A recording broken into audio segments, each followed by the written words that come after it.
goals of the Maryland GOP is to have a coalition for a variety of groups. We have up and running now the Asian American Coalition and the Hispanic Coalition. We still need a leader for the African American Coalition and others. And this is the first organizational event we've had of any of the coalitions. The Asian Coalition did have a fundraiser that was very successful, but I appreciate Linda Hernandez and OP putting this together and getting going. And you know, the state elections aren't for another 3 years. Of course we have, for state offices, of course we have a U.S. Senate race and congressional races next year. And everyone knows the Hispanic vote is growing. And you're getting attention everywhere. RNC has a Hispanic wing. I got a call the other day from Republican state legislators commission that is doing a special outreach to Hispanics to run for office. There's a lot of attention to the Hispanic community for a lot of good reasons. And when I first, to fill out my biography a little bit, my mother, who you're going to hear from later, is here, and she's an immigrant from Cuba, and she'll tell the whole story. But you know, she fled to America when she was 21, and she had 4 children, and I'm the second born, 3 boys and a girl, and I ran for office for the state senate in Frederick County when I was only 27 years old, and I was elected, and I was the youngest senator, state senator, and I was actually the only Hispanic in the Maryland State Senate. And a lot of folks would say, why at that young age did you run? And I know we have people who have served in the military, and I appreciate your service. My father served in the military. I never was called or did serve in the military, and I always felt that we needed to defend this country from within, because those people that serve in the military, that put their life on the line, and take bullets literally and die for this country, you come back home and I see bills in the Maryland Senate that want to give away your property, an eminent domain, let a developer take your home from you and put up a shopping center, which is basically one man taking property from another man. Things we fight wars over. There are other issues, family values, which I'll get into, right to life, right to own your own business, right to not be overtaxed to the point where it's confiscatory taxes, you're really not even free because the government's taking so much of your money. And these are the type of things that I chose to fight for politically. And I started at 27, and I was president of my high school body, and I had an uncle who was elected when I was in high school and college, mayor of Miami, Florida. And I always kind of thought politics was a good calling. And one of the reasons is because being the son of an immigrant, you understand, you have instilled in you from a little child the importance of fighting for your country. I mean, most people growing up have no idea that what can happen to them happened to my mother in Cuba. That a tyrant can take over, promise all these things, can do all these great reforms, and then as soon as he gets that power, for 50 years, the people in that country are completely oppressed. You can't vote.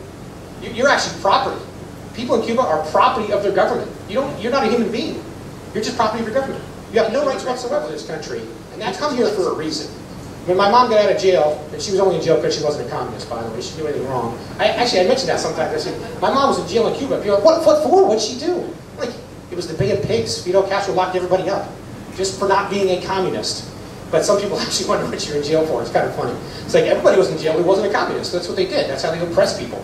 So anyway, when she got out of jail in Cuba, she didn't go to Russia. You know, she didn't go down to Argentina or South America or France. This is where she came. This is where Hispanic immigrants have come. And immigrants, really, at one point or another, we're all immigrants except for the Native Americans. This is where we come. And why? Because of what we believe in this country, because of our founding fathers, our values, our constitutional rights, the right to private property. And the immigrants that get here, like the way I was raised by my mother, were really trained to fight for it. There's a reason. My wife is all the way Cuban. Both her parents are from Cuba. So it's kind of funny. My kids are actually 3/4 Hispanic. They got the Mooney last name, which is the Irish side from my dad's side. And but they're 3/4 Hispanic. We're teaching them Spanish. We think it's an important part of our heritage. My mother's one of 14 children, and my father was the oldest of 7 in an Irish family. And I love them all, God bless them, but we probably saw them once every 5 or 6 years growing up. The Irish side wasn't really, got together a lot. The Cuban side completely dominated my upbringing. When you have 14 kids, I had 50 first cousins, 50 primos on the Cuban side, and every year was vacations in Miami, and ethnically and culturally I was raised as a Hispanic. But you wouldn't tell by my last name necessarily. So I happen to marry a girl who's born in this country, but both her parents and her 4 older siblings were all born in Cuba. And we're very proud of our Hispanic heritage, but we are Americans first, obviously. My older brother Vince married a girl from Mexico, and my sister lived 3 years in Costa Rica. I do speak Spanish, but not everybody here speaks Spanish, so I'll give you my speech in English today. But it's fun when I knock on doors and I meet a Hispanic voter, and I whip out my Spanish and start talking to them in Spanish at the door. It's a nice asset, and I can usually get Democrats to vote Republican, Democrat Hispanics. We actually had a special effort on our last campaign to go after the Hispanic vote. My mother and I tasked my mother with that particular duty. but I knock on doors too. I don't recall actually talking to one Hispanic who wouldn't vote for me. Not all of them necessarily did, including the Democrats. I knocked these doors of Democrat Hispanics, tell them what I stood for, asked for their vote, and not one rejected me. I've been rejected by a lot of things, obviously very important to Hispanics, the right to a quality education for their children. A lot of folks come here as immigrants. They're willing to make sacrifices for their children. They care less that they have a lot of things. They just want their children to have the American dream, the opportunity. And so that education issue is very important.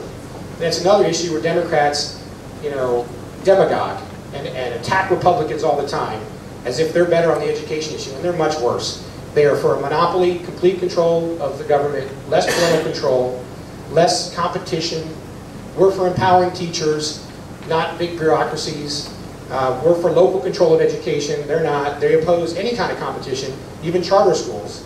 For those who ran with Governor Ehrlich, was trying to actually bring some charter schools to Baltimore City, and they opposed that there. He had a veto bill, and they overrode the veto. And in Baltimore City right now, there's still no competition in the schools, and it's the toughest school system in the state. And the Democrat Party will not allow the necessary reforms. They won't even allow the reforms that Obama is trying to implement at the federal level. So on the education issue, we have a lot more to offer.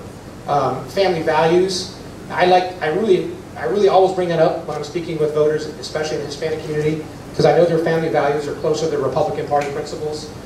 They don't believe in abortion on demand like the Democrat Party does. They do not believe in destroying marriage. Having a mom and dad in the home is an important family value, and you're raised with that. Especially in the Hispanic community, you're raised with that. And you know how important it is to have mom and dad there. We know there are tough situations, dad dies or mom's not around, but the ideal is mom and dad in the home. Not two moms, not two dads, a mom and a dad. And keep that family together, because you have struggles, financial struggles, discrimination struggles. That family unit is what keeps you together. And the Democrat Party is not for that family unit like Republicans are. And they need to be told that.